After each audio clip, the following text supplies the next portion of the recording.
DV live radio, आपकी आवाज। खबरें आज की। नमस्कार, मैं हूं समीर आत्मज मिश्र। 27 साल बाद दिल्ली में बनी बीजेपी सरकार, मुख्यमंत्री रेखा गुप्ता बोली, एक एक कमिटमेंट जो हमारी दिल्ली से है उसे पूरा करेंगे। यूपी में संगम के जल को लेकर केंद्र और राज्य में बढ़ा टकराव। ऑस्ट्रेलिया के तस्मानिया में 150 से ज्यादा व्हेलों के जीवन पर खतरा, आखिर क्यों? It's a tricky situation, but unfortunately, of the 157 individuals. खबरें होंगी खेल जगत से भी और ले चलेंगे साहित्य की दुनिया में भी, लेकिन पहले हेडलाइंस। हेडलाइंस के साथ मैं हूं अतुल सिन्हा। अपने संसदीय क्षेत्र रायबरेली पहुंचे राहुल गांधी, दलित छात्रों के साथ किया संवाद। कहा, दलित समाज का हर व्यक्ति डॉक्टर अंबेडकर। कांग्रेस अध्यक्ष मल्लिकार्जुन खड़गे ने मोदी सरकार पर राष्ट्रीय सुरक्षा, क्षेत्रीय अखंडता और संप्रभुता को खतरे में डालने का लगाया आरोप। कहा, चीन ने अरुणाचल प्रदेश की सीमा पर 90 नए गांव बसाए। मोदी सरकार को पीआर स्टंट और झूठे विज्ञापनों की सरकार बताया। यूपी के बजट को अखिलेश यादव ने बताया ढोल, ऊपर से शोर और अंदर से खोखला। बजट में योगी सरकार ने की कई लुभावनी घोषणाएं। 92,000 नई नौकरी और 9 लाख आउटसोर्सिंग कर्मचारियों की सैलरी बढ़ाने का दावा। हिमाचल के कई हिस्सों में 6 दिन बारिश और बर्फबारी जारी रहने के आसार। 8 जिलों में अंधड़ का अलर्ट। दिल्ली एनसीआर में भी मौसम का बदला मिजाज। और अमेरिका से निर्वासित 300 लोग पनामा के होटल में फंसे। सबसे ज्यादा भारत, नेपाल जैसे देशों के लोग होटल की खिड़की से मांग रहे हैं मदद। जब तक देश वापसी का नहीं होगा इंतजाम, होटल में रहेंगे बंधक। डीवी लाइव रेडियो पर आप सुन रहे हैं खबरें आज की। दिल्ली में करीब 27 साल बाद एक बार फिर भारतीय जनता पार्टी की सरकार बनी। दिल्ली के शालीमार बाग विधानसभा क्षेत्र से पहली बार विधायक चुनी गई रेखा गुप्ता को उपराज्यपाल वीके सक्सेना ने मुख्यमंत्री पद की शपथ दिलाई। रेखा गुप्ता के साथ 6 और मंत्रियों ने शपथ ली। शपथ ग्रहण समारोह में प्रधानमंत्री नरेंद्र मोदी समेत तमाम राज्यों के मुख्यमंत्री और एनडीए गठबंधन के घटक दलों के नेता भी दिखे, लेकिन कुछ नेताओं की गैर मौजूदगी चर्चा का विषय भी रही। एक रिपोर्ट के साथ हैं अंशिता। दोपहर 12:30 बजे उपराज्यपाल ने जब रेखा गुप्ता को शपथ दिलाई, मैं रेखा गुप्ता ईश्वर की शपथ लेती हूँ कि, तो शपथ लेते ही वो दिल्ली की 9वीं और 4थी महिला मुख्यमंत्री बन गई। रेखा गुप्ता के साथ प्रवेश वर्मा, आशीष सूद, मनजिंदर सिंह सिरसा, रविंद्र इंद्राज सिंह, कपिल मिश्रा और पंकज कुमार सिंह ने भी बतौर मंत्री शपथ ली। शपथ लेने के बाद रेखा गुप्ता ने कार्यभार ग्रहण किया और मुख्यमंत्री के तौर पर अपनी प्राथमिकताएं भी स्पष्ट कर दी। एक एक कमिटमेंट जो हमारी दिल्ली से है उसे पूरा करेंगे। आप सबका स्वागत है। इससे पहले कभी आप इस कमरे में नहीं आए होंगे। आज इस सीएम कार्यालय के द्वार आप लोगों के लिए खुले हैं। इस समारोह में पीएम नरेंद्र मोदी और गृह मंत्री अमित शाह के अलावा बीजेपी शासित 21 राज्यों के सीएम और डिप्टी सीएम भी मौजूद रहे। आम आदमी पार्टी के नेता और दिल्ली के पूर्व मुख्यमंत्री अरविंद केजरीवाल और निवर्तमान मुख्यमंत्री आतिशी इस कार्यक्रम में नहीं पहुंचे। न पहुंचने वालों में सबसे चर्चित नाम उत्तर प्रदेश के मुख्यमंत्री योगी आदित्यनाथ का रहा। हालांकि उन्होंने शपथ कार्यक्रम के दौरान ही एक ट्वीट किया और बताया कि विधानसभा में बजट पेश होने की वजह से वो नहीं आ रहे हैं। लेकिन बिहार के मुख्यमंत्री नीतीश कुमार के इस कार्यक्रम में न पहुंचने को लेकर भी सवाल उठे। सवाल इसलिए भी उठे क्योंकि बिहार बीजेपी के नेता तो उत्साहित दिख रहे हैं, लेकिन नीतीश कुमार कार्यक्रम से ही नदारद रहे।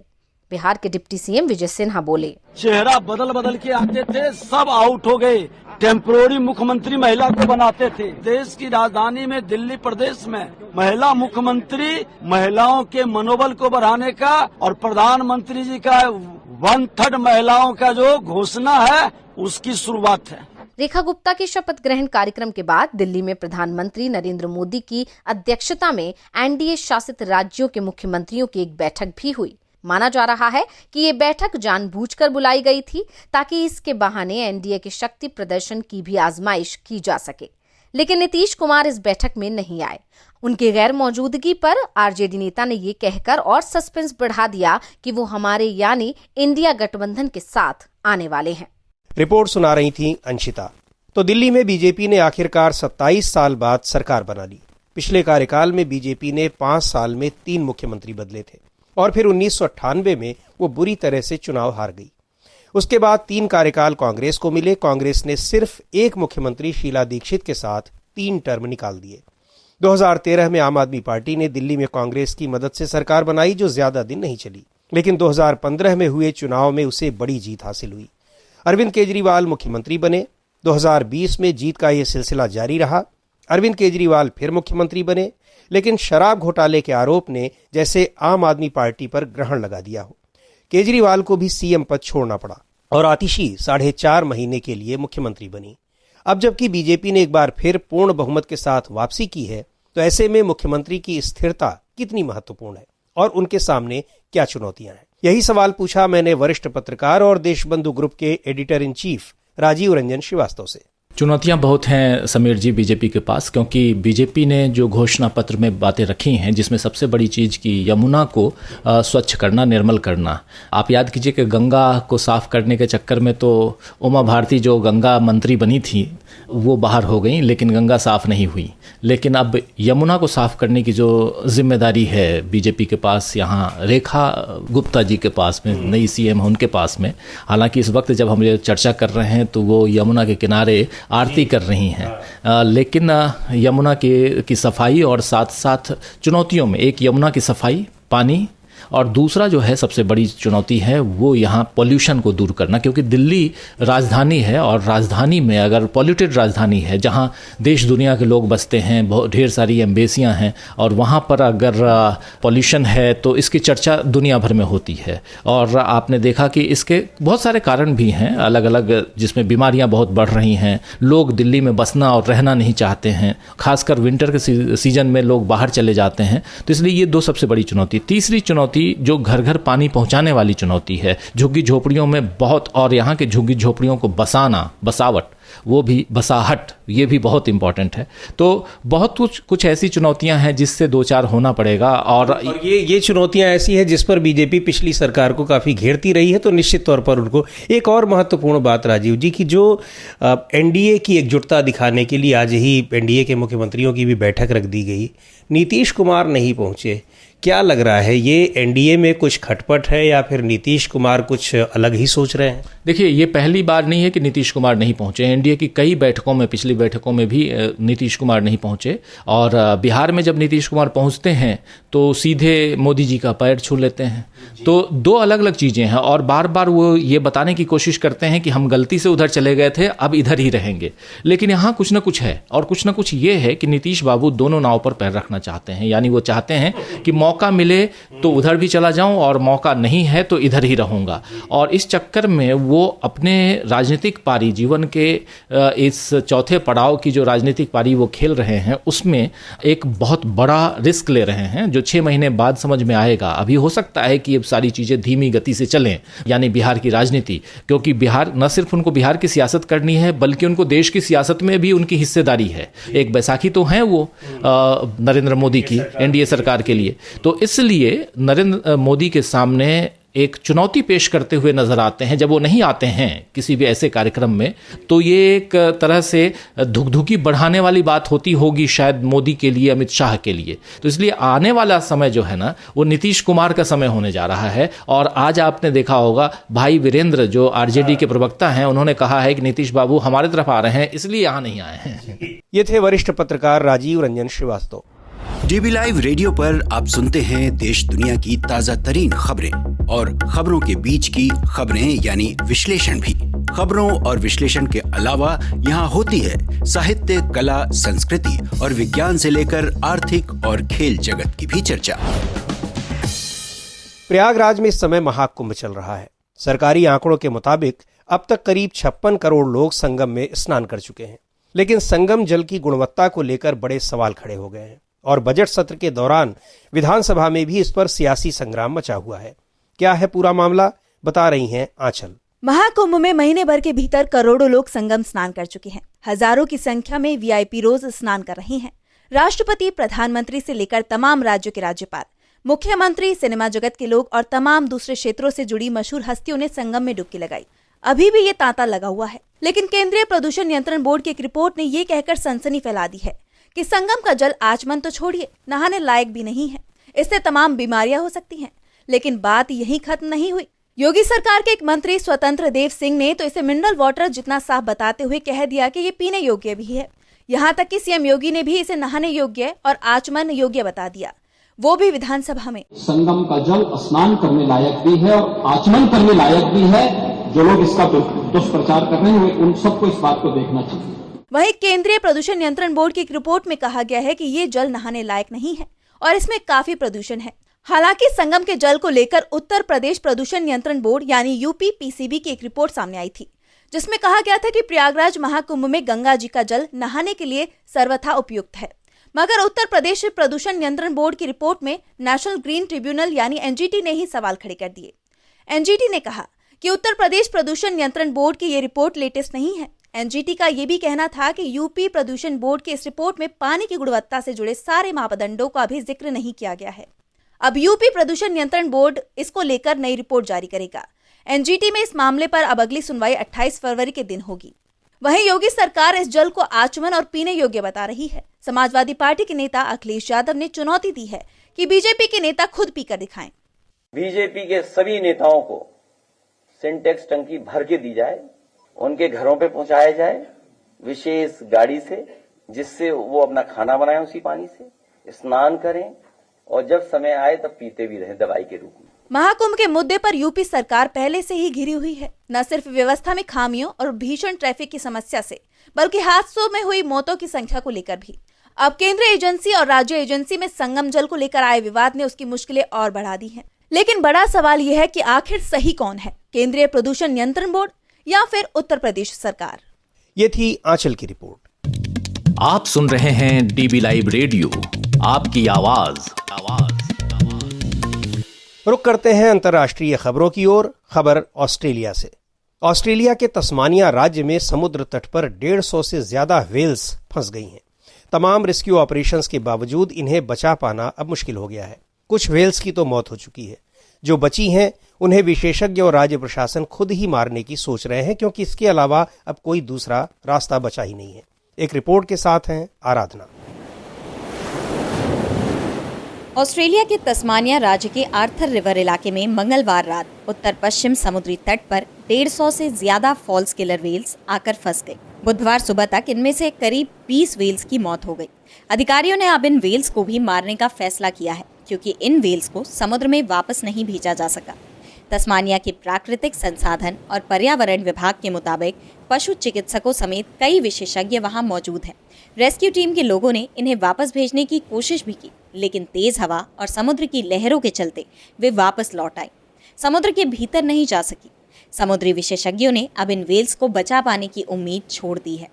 घटना की निगरानी कर रहे तस्मानिया के पार्क एवं वन्य जीव सेवा के अधिकारी ब्रैंडन क्लार्क कहते हैं, At this stage, we do not know why these animals have stranded, and we won't be speculating. Brandon Clarke कह रहे थे कि मौसम की प्रतिकूल परिस्थितियों के कारण व्हेलों को बचाने में मुश्किलें आईं। ये मुश्किल समुद्री हालात कई दिनों तक बने रहने की संभावना है। हमने समुद्र में 2 व्हेलों को वापस पानी में छोड़ने की कोशिश की, लेकिन सफल नहीं हुए। ये वहां जाकर फंस जा रहे हैं।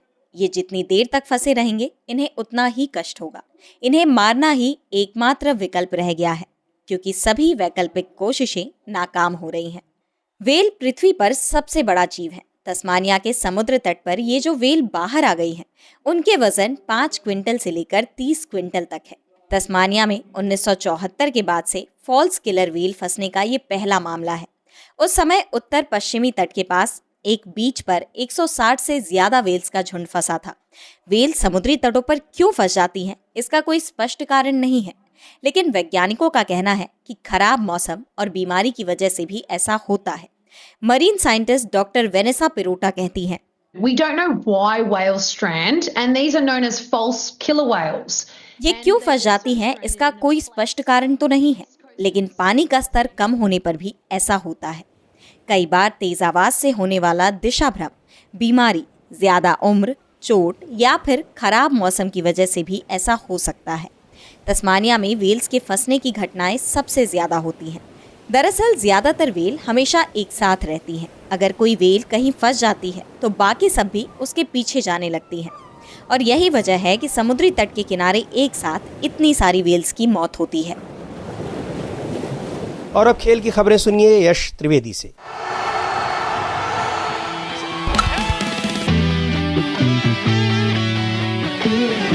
भारत और बांग्लादेश के बीच चैंपियंस ट्रॉफी का मुकाबला खेला जा रहा है। इस मुकाबले में सभी की नजरें भारतीय टीम के तेज गेंदबाज मोहम्मद शमी पर थीं और उन्होंने दर्शकों को निराश भी नहीं किया। शमी ने बांग्लादेश के खिलाफ 5 विकेट लिए, लेकिन शमी की टीम इंडिया में वापसी आसान नहीं रही। शमी 2023 में टखने की चोट की वजह से टीम इंडिया से बाहर चल रहे थे। इस चोट के चलते वो 1 साल से ज्यादा वक्त तक खेल से बाहर रहे। वो 2023 वनडे विश्व कप फाइनल में ऑस्ट्रेलिया के खिलाफ भारत की हार के बाद से देश के लिए नहीं खेले थे। उनके लिए क्रिकेट के मैदान में लौटना लगातार मुश्किल होता दिखाई दे रहा था। मोहम्मद शमी ने इस बात को खुद कबूल किया कि कई बार ऐसा भी हुआ जब उन्हें लगा कि अब वो शायद ही देश के लिए कभी खेल पाएंगे, उनको मौका नहीं मिलेगा, लेकिन वो लगातार अपनी फिटनेस पर मेहनत करते रहे।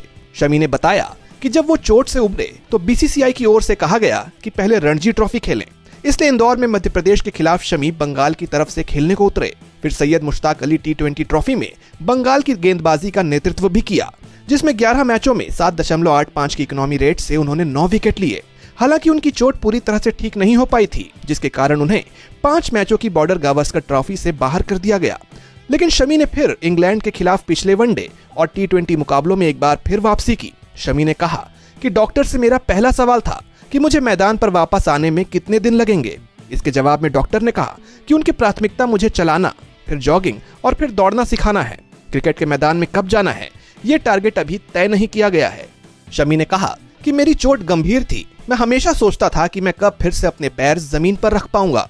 जो व्यक्ति लगातार मैदान पर दौड़ने का आदी है, वो अब बैसाखियों पर है। मेरे दिमाग में बहुत सारे सवाल आते थे। क्या मैं फिर से ऐसा कर पाऊंगा? क्या मैं बिना लंगड़ाए चल पाऊंगा?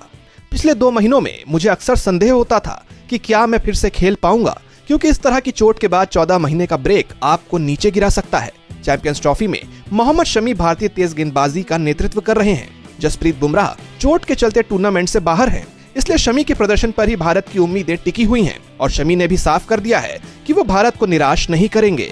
यश त्रिवेदी, DB लाइव रेडियो।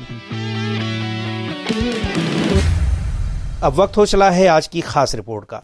आज की रिपोर्ट है साहित्य की दुनिया से। जानी मानी कथाकार कृष्णा सोबती की जन्मशती के मौके पर रजा फाउंडेशन ने दिल्ली में 2 दिनों का कार्यक्रम किया। कार्यक्रम में तमाम बातों पर चर्चा हुई।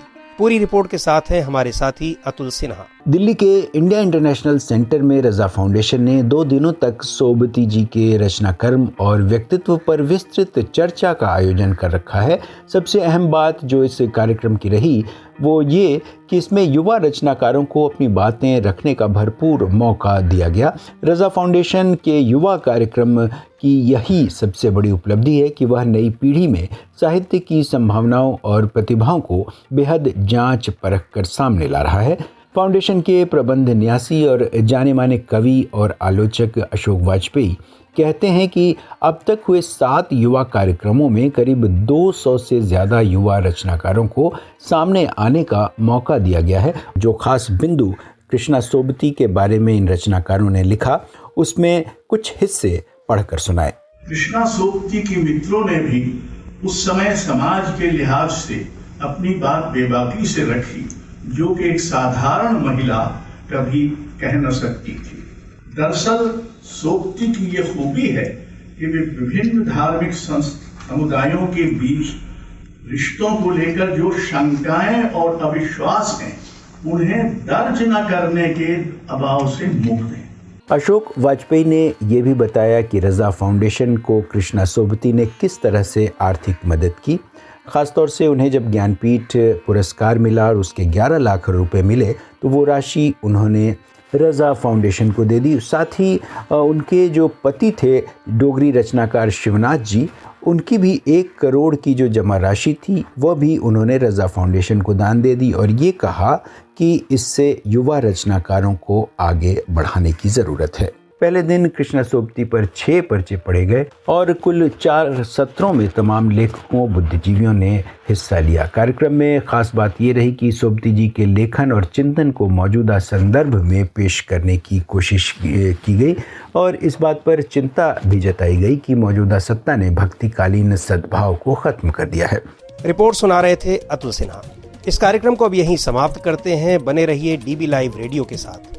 हर रोज सुनिए दिन भर की खबरों और विश्लेषण का हमारा ये प्रोग्राम खबरें आज की। अब दीजिए इजाजत। नमस्कार।